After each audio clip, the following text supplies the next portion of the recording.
මෙවර සාමාන්‍ය පෙළ ව්‍යාපාර හා ගිණුම් කරන අධ්‍යයනයේ දෙවනි පේපර් එකට අදාළව අනුමාන ටිකක් තමයි අද මම අරගෙන ආවේ. දෙවනි පේපර් එකේ ඔයාලා අනිවාර්ය ප්‍රශ්නය ඇතුළුව පළවෙනි කොටසින් ප්‍රශ්න දෙකකුත් දෙවනි කොටසින් ප්‍රශ්න දෙකකුත් වශයෙන් ලියන්න ඕනි. පළවෙනි ප්‍රශ්නයට ප්‍රධාන වශයෙන් හැම පාරම වගේ එන්නේ සිද්ධි අධ්‍යයනයක්. ව්‍යාපාර වර්ගීකරණය, ශක්තියින් දුර්වලතා, අවස්ථා තර්ජන, ව්‍යාපාර ලියාපදිංචිය, පිරිවැය, ලාභය සෙවීම ගැන ප්‍රායෝගිකව සිද්ධියට අදාළව ඔයාලා ලියන්න ඕනි. ඒ වගේම ඒකේ දීලා තියෙන දත්ත වලින් ගණන් හදන්නත් ඕනි. මේ ප්‍රශ්නෙට සාර්ථකව පිළිතුරු ලියන්න නම් පසුගිය විභාග සහ අනුමාන ප්‍රශ්න පත්‍රවල පළවෙනි කොටසට අදාළව ප්‍රශ්න කරලා හොඳින් අධ්‍යයනය කරලා යන්න. දෙවෙනි ප්‍රශ්නය ව්‍යාපාර සංවිධාන ඇල්මැති පාර්ශව යම් යම් ප්‍රකාශන දීලා ඒවා සත්‍යද අසත්‍යද කියලා අහන්න පුළුවන්. මේ ප්‍රශ්නේ ගොඩක් ලේසි වෙයි. අනිත් ප්‍රශ්න වලට සාපේක්ෂව මිනිස් අවශ්‍යතා හා උවමනා ගැනත් මේ ප්‍රශ්නෙන් අහන්න පුළුවන්. තුන්වෙනි ප්‍රශ්නයෙන් අහන්නේ වෙළඳාම හා උපකාරක සේවා පාඩමෙන් බැංකු කටයුතු, චෙක්පත්, ජංගම ගිණුම්, රක්ෂණය පාඩම ගත්තොත් මේ පාර රක්ෂණ මූලධර්ම සම්බන්ධිත පාර්ශව වගේම මේ පාර ප්‍රවාහනයේ කොටසිනුත් අහන්න ඉඩ තියෙනවා. හතරවෙනි ප්‍රශ්නය අහන්නේ කළමනාකරණය, අලෙවිකරණය, ආයෝජනය යන පාඩම් ඒකක වලින්. විවිධ ආයෝජන මාර්ග, ඒවායේ වාසි අවාසි, මේ පාර විශේෂයෙන්ම කොටස් ආයෝජනය හා දේපල මිලට ගැනීම, ස්ථාවර තැන්පතු ගැන අහයි කියලා හිතනවා. අලෙවිකරණ මිශ්‍රය හා ඒවාට නිදසුන්, කළමනාකරණ කාර්යයන් විස්තර කිරීම, මේ වගේ මොකක් හරි සිද්ධියක් දීලා එන්නත් පුළුවන්.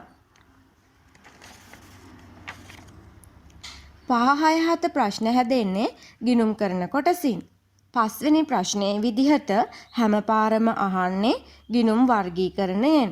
වත්කම්, වගකීම් ගැන ඒවාට උදාහරණ.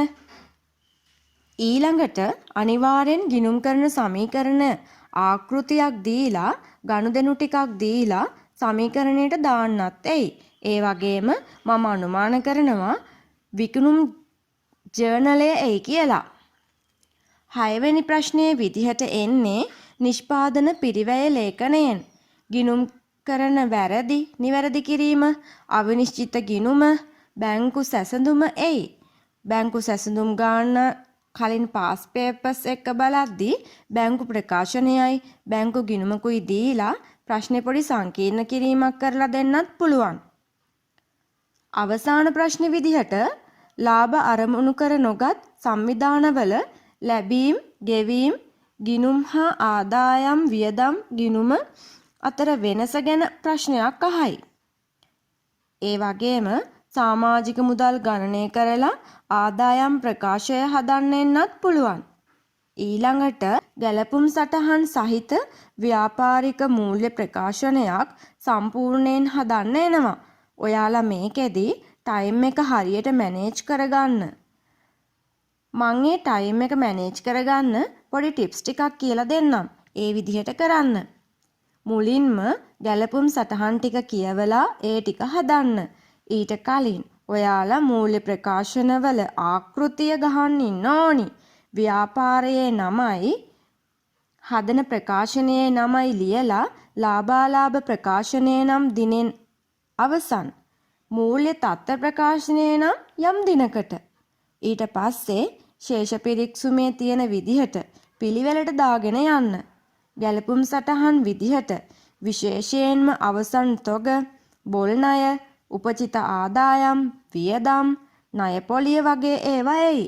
ඉතින් මෙන්න මේ ටික අපි 2025 වර්ෂයේ ව්‍යාපාර හා ගිණුම් කරන අධ්‍යයන පේපරයට එයි කියලා හිතනවා. ඉතින් ඔයාගේ යාළුවාටත් බලන්න මේ අනුමාන ටික ෂෙයා කරන්න. ඒ වගේම ඔයාලා අනිවාර්යෙන්ම මාව සබ්ස්ක්‍රයිබ් කරලා තියාගන්න වගේම මට පුංචි ලයික් එකකුත් දාන්න.